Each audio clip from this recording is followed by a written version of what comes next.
What up, everybody? It is Dennis and Andy live from New Jersey. That is right. We just wrapped up a great weekend at Garden State Comic Fest. And you know what we did?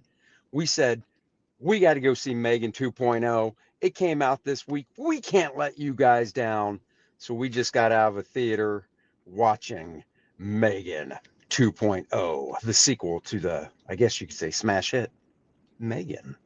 What is M3GAN 2.0 about, Dennis? Well, Andy, 2 years after M3GAN's rampage, her creator, Gemma, resorts to resurrecting her infamous creation in order to take down Amelia, the new creation, which is now a military grade weapon, who was built by a defense contractor who actually stole M3GAN's underlying technology. Oh, so Allison Williams is back as the creator of M3GAN 2.0 or M3GAN in general.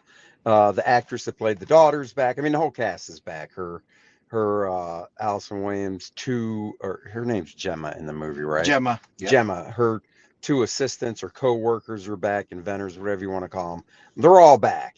The one big difference is Amelia is actually played by an actress. It's a real person. Like, it's not that fake looking mask like M3GAN. This is a real actress playing the role. She's been in Ahsoka and some other things. What's her name?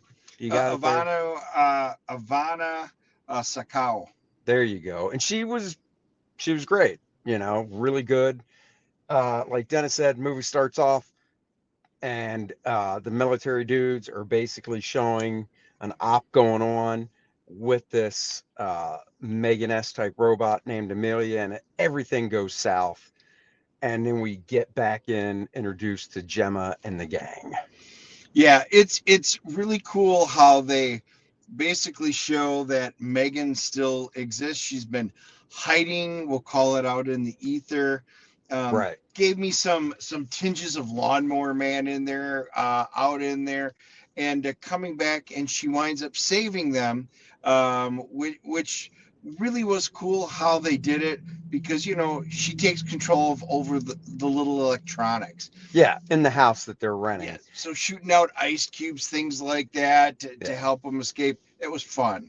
Yeah, that stuff was fun. We're not going to go into spoilers and stuff, but M3GAN was basically, she had her wiry fingers, you could say, and everything, because this house is very pimped out, if you will, tech wise. And there's questions like, how can Gemma afford this house? Yeah, M3GAN had some things going on with credit fraud, basically. And there's even like a secret bunker below the house. I mean, you definitely have to suspend disbelief. There's some tropes in this as well that you're like, oh, yeah, okay. Oh yeah, okay. I mean, if you're seasoned moviegoers like us, you shouldn't have a hard time figuring out who the bad guy is in this movie that is basically puppeteering everything. Um, Comedy was much stronger in this one. Big time. There was a lot of laughter, and there were quite a few people in the movie, and we were laughing. There was chuckling. There was a lot of comedy in it. Now, the question that I know you're going to ask is, do I need to see the first one? I would almost say it really helps. You could watch the standalone, but so many of the things do kind of reference the first one. Things that happen, I would highly recommend watching M3GAN before you see M3GAN 2.0. Yeah, and it's PG-13 like the first one was. I get it. The first one did really well. The younger teens could go see it and they really liked it. I just feel that a rated R one for us adults would be nice, because you could tell the violence where they cut stuff. Because you said they made basically rated R one, or there's a different cut of Well, M3GAN. my hope is that they would do an unrated cut for this when they release it. You need the broader audience. I get it. It was very good. It was very enjoyable, but it lost some of its edge in crucial parts because they can't show it. They're down to one F word. it did hit when it landed, Oh but we yeah. really would love to see an unrated version of this where M3GAN went all out. And the first one too, correct me if I'm wrong, I believe was marketed more like a horror movie. It was, This one and we is didn't. not at all. Right? No, This is not just at all. this is just an action movie. I mean, this one towards the end, I even felt was kind of Ghost in the Shell type Yeah, with some stuff. in a way it was. Yeah, I liked everybody in it, all the yeah. characters, the ones that they were all back from this one, all the main characters. They all played their parts. It was, again, fun. This was a sheer popcorn movie that Oh was yeah. just fun. I am glad we saw it and found a theater here in Jersey to do it, because things would get spoiled and we don't want to spoil them. But this was a fun movie. Yeah, it was. All the performances were fine. They weren't lacking in any way. I mean, they all fell right back into their characters, which was cool. The action Um, sequences were yeah, great. fight scenes, action scenes, those were And fantastic. there were a lot more of them there were than obviously in the first M3GAN because it was designed to be that. Yeah, so I mean, that's the nice thing. It's not horror at all. No. Not at all. It's an action movie. And yeah, and it had some good humor. It was, fun moments and stuff.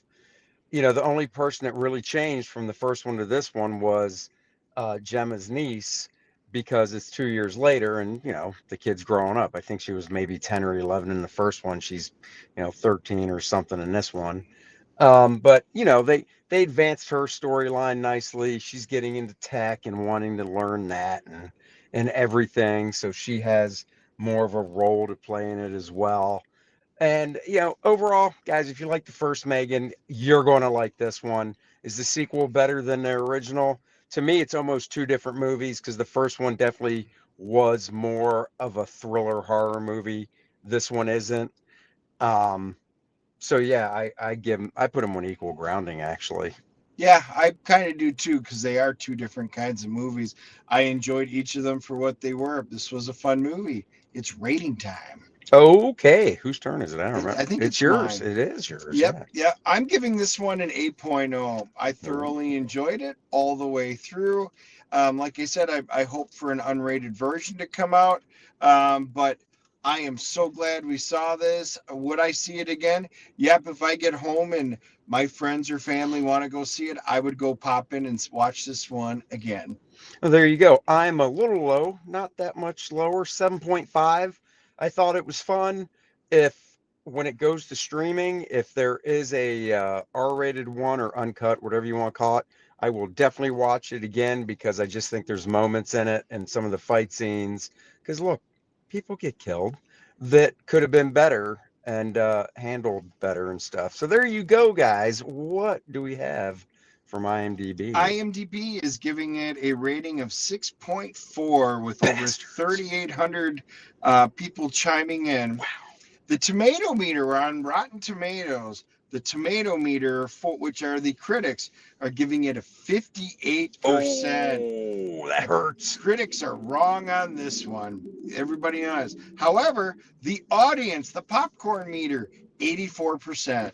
There you go. And that is what matters. And you're two normal average guys here average it out at about 8.02. So go check it out if you like the first one. And there you have it, guys. No DNA show next week.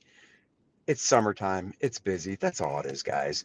But the next review will most likely be for Superman in a couple weeks. Maybe Jurassic World. I'm seeing it Thursday. This guy needs to see it with his nephew. So hopefully he will, and we can drop that review before Superman. Until then, go sign up for Lilineth, Infernal Conflict. It's coming soon. It is launching soon, guaranteed. Link in the description below. That's it. That's it. We have a long ride home tomorrow, 10 hours home. We'll catch you guys later. Bye bye, everybody. Live long and prosper. Yeah.